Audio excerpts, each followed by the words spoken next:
an overseas organisation in London, but he's in his own home country right now.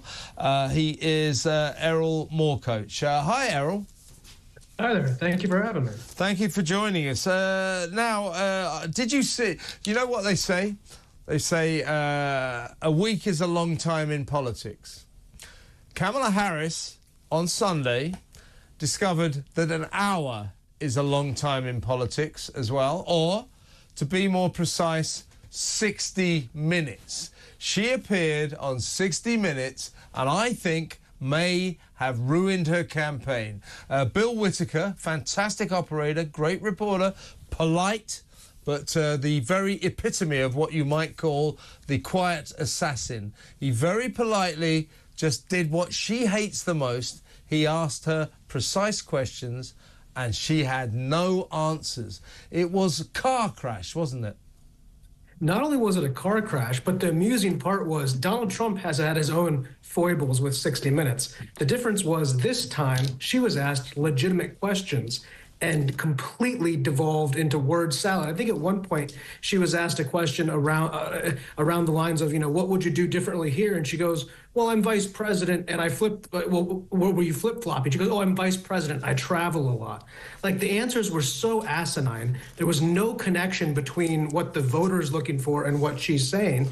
And these weren't tough questions. These were actually pretty simple questions. It was the first time that she's faced a real press corps, probably in her entire life, because in California, she very rarely faced any tough questions. And the way that she handled this and the way that it played to the media, just look at the betting markets, look at the general polling. It did terrible for her. And their internal polling must be so awful that she's now on this media blitz that's turning against her. So it doesn't look good for the Harris campaign at all.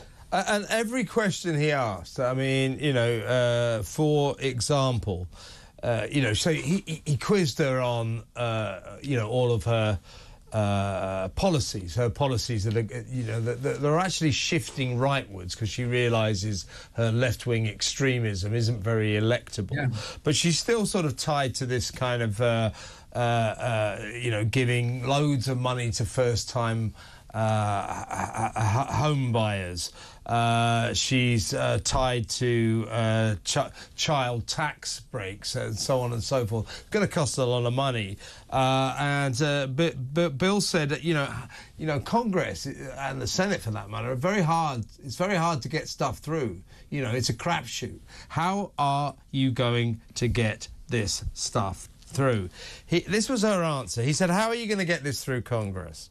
She said, when you talk quietly with a lot of folks in Congress, they know exactly what I'm talking about, because their constituents know exactly what I'm talking about.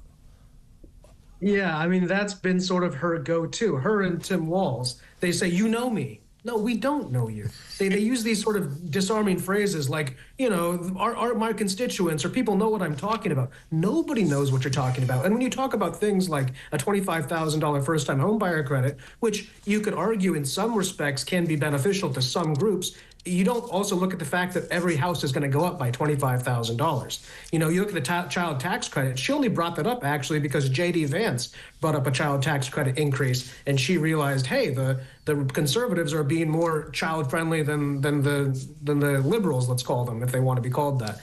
So all of this, it just points to the lack of poor competency that she brings to the table. Yeah. She hasn't been able to explain how she's going to pay for anything. She keeps saying just these vague phrases like, we're not going back. We're not going back to what, the last 4 years? I hope not. Yeah. It's been pretty grim for a lot of my friends and a lot of people who I love and care about. It's been a tough 4 years. She doesn't seem to want to distance herself whatsoever from Joe Biden, not because she doesn't want to, but because she can't. If she does, it looks like total capitulation. So she's tied to those policies as much as her and Governor Walz try to pull themselves away from it. So right now we're just getting the word salad, the nondescript comments, the sort of vagaries, and that's what the Democrat Party base looks for. They don't care about substance. They're not voting based on issues or policies. They're voting on orange man bad. That's all they have. And right now their biggest problem is they're going to lose the mail vote. Ironically, for once, the mail vote in America is going to come into play, because that's where they're not having any traction whatsoever, especially with these half answers, things that appeal to young men. Hey, I want to buy a house. I'm interested in this. How are we going to pay for it? Well, it's not going to happen. Just like how your student loans we promised you were going to pay for. Just kidding. That's not actually legally possible. We'll keep passing it, but it's not going to happen.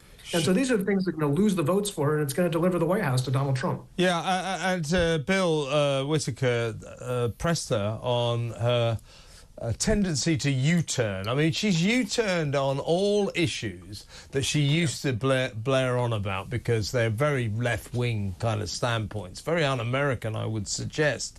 But guess what? You know, she's surging rightwards because that's much more electable.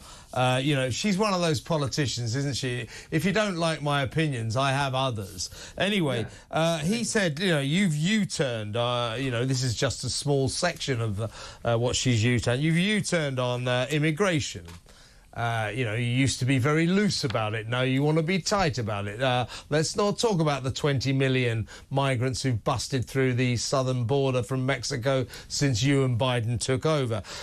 She's changed her position on gun control, on fracking, on Medicare, and so on and so forth. So he said, what do you say about this? You know, what do you say to the American people? You keep changing your mind. This was her answer. We are a diverse people, but it seems geographically, regionally, in terms of where we are in our backgrounds. What the American people do want is that we have leaders who can build consensus. That has been my approach. Doesn't remotely answer the question and doesn't remotely make sense. This technique she has of taking a perfectly cogent question and responding with word salad about, you know, the people want peace and harmony and they want to be happy and I'll help, you know. What happened on 60 Minutes? She got found out, didn't she? And she got found wanting. I mean, and just to put it into context, Errol, you know, I used to live over in America. The Americans take 60 Minutes very seriously, and well they should. It's an excellent programme. It got the biggest audience on Sunday, it beat The Voice, it beat Dancing with the Stars. People wanted to see what this candidate for the presidency had to say, and she had nothing to say. And the only thing we learned about her was she's got a gun and she knows how to use it. Great. And I'm seeing, you tell me, Errol, but I'm seeing the polls immediately started to turn in Trump's favour as a result of this car crash performance.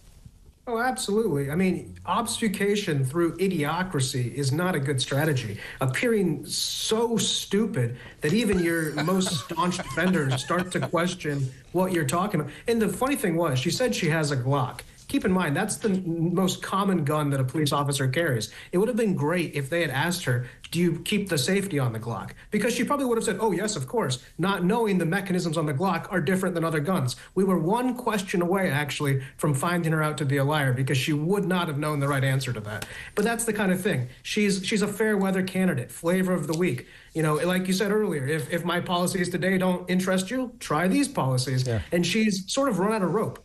There's not a lot left. She's lost a lot of the goodwill, the honeymoon phase she had, the joy, whatever that was, with Tim Walz and his minstrel performances. That's sort of become weird now. Their famous word, weird. Yeah. And they've sort of their campaign's in a dumpster fire right now. They're tail spinning. They're losing in the polls. They're losing in the betting markets, and they're losing in the general. Just go downtown anywhere. I'm in Michigan right now. Go downtown. Ask anybody who you're voting for. You're going to find very few Harris supporters. Mm-hmm. You're just not going to find them. And it's an upswing in the Trump campaign in California, where I spend some of my time. You're seeing Trump signs in people's yards. Yeah, we're not going to win California, but you're seeing a complete social shift against the woke ideology of the last 4 years, the DEI initiatives. Keep in mind, she's a DEI vice president, according to Joe Biden, who deliberately said, that's why I have selected her as my vice president.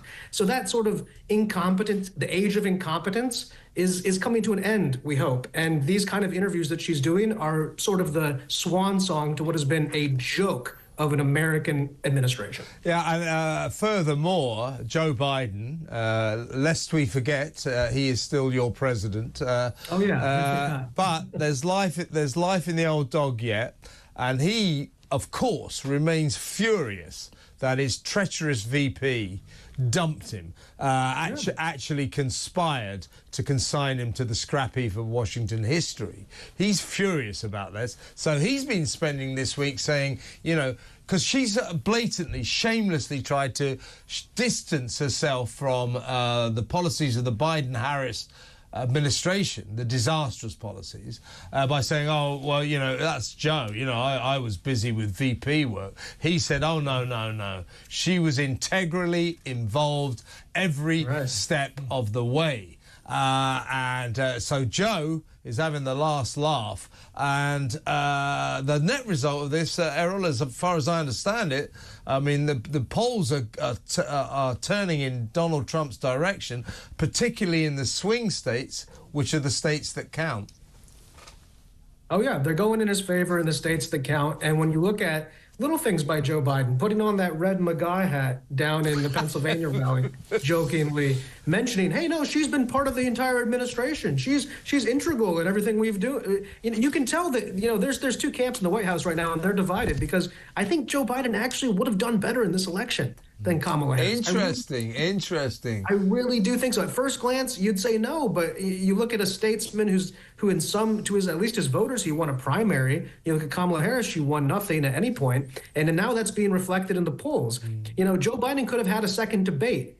Donald Trump wasn't going to give Kamala Harris a second debate after he finished the first one. That you don't ask for a rematch if you've won. And so Joe Biden had the presidency, and that was a seat of gravitas that he could command from. But now you have Donald Trump flying around with more Secret Service agents in his own, you know, basically Air Force One plane, who looks more presidential. And that's one of the interesting sidesteps that's happened. And that's why her poll numbers are cratering. And that's why the support is tanking, especially from union workers. People who were traditionally blue voters are going red. They're looking at their bank accounts, looking at their life, and they're saying, you know what? I went from lower class to middle class in the Trump economy, and I went back to lower class under the Biden economy. I've had friends tell me that. They can feel it. They can see it. And that kind of emotion, that kind of real world results, you can't trump that with catchy slogans or hopeful messages. In the end, things got worse because of these people, and we're offering change through Trump, and they can't really find a way to defeat that right now. Another big factor, as you say, guys, blokes as we call them here in Britain, tend to vote for Trump. Blokes like Trump. And at the last election, it was in the middle of COVID, so most of the votes were postal. Guys like to go to the polls. They're not very good at postal votes. This time, they'll be able to go to the polls and cast their votes personally. So that will work in Trump's favour. So just to summarise, Errol, do you genuinely feel that Trump is on course for a victory on November the 5th? I genuinely feel that, and I hesitate to say it, but I know, because it's very close. Let's be honest. There. It's so tight, right? The magic sauce is in 2016. I thought, man, he could win, but I think it's not going to happen. In 2020, I thought, man, we have it. And now I'm back in the 2016 mindset. I'm like, it looks like on all the metrics we're going to win, but I don't know. And I think that's the better position to be in. We shouldn't be confident. We shouldn't or overconfident. We shouldn't, you know, take the foot off the gas. We've got to double down on our outreach in Michigan, in Pennsylvania, in these key swing states. But I think we've got this one as long as we play to the whistle and we catch any sort of malfeasance on the Democrat side with our legal teams in place. I think we've got this one in the bag. I don't want to say that. I don't want to jinx it, but man, it does look good. Yeah, indeed. And are you from Michigan? Is that why you're there? My fiance is from Michigan, okay, actually. Yeah. So that's. I was going to say, enjoy Michigan if that's possible. Yeah, it is. Yeah, okay, good. Well, our best to your fiance. Have a lovely time there. Great to talk to you, Errol. Let's talk again soon. That was Erol Morkoc from Republican Overseas. So he's based here in, I believe I've met him several times at various functions in this fine city of ours. When we